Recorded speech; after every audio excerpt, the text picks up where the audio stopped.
Australia's population has passed the 27 million mark. According to the population clock of the Australian Bureau of Statistics, we reached the milestone yesterday.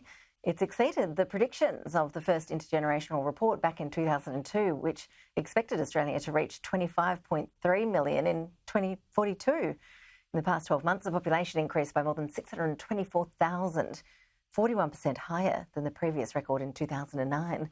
For more analysis, let's bring in live now Demographer Mark McCrindle. Mark, really appreciate your time. Thank you. As I alluded to, we've reached this milestone much earlier than many had predicted. What's behind the recent surge? Well, the biggest part of the population growth at the moment is overseas migration.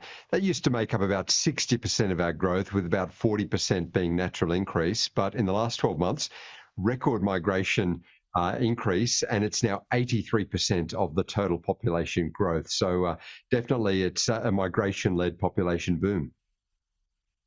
And where are they going? Which states are growing the fastest?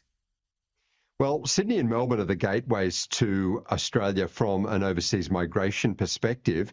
But, by the time you look at a state level and the internal migration, you've got states like WA and Queensland growing the fastest. So they're growing not only through overseas migration and natural increase, but that internal migration flow as well, as people look for affordability outside of New South Wales and Victoria.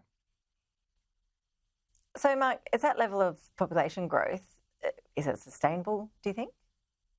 No, it's not. It's way beyond even the average that we've had over the last 10 years, which was higher than it was prior to that. So as you mentioned, we beat the old record by 41%.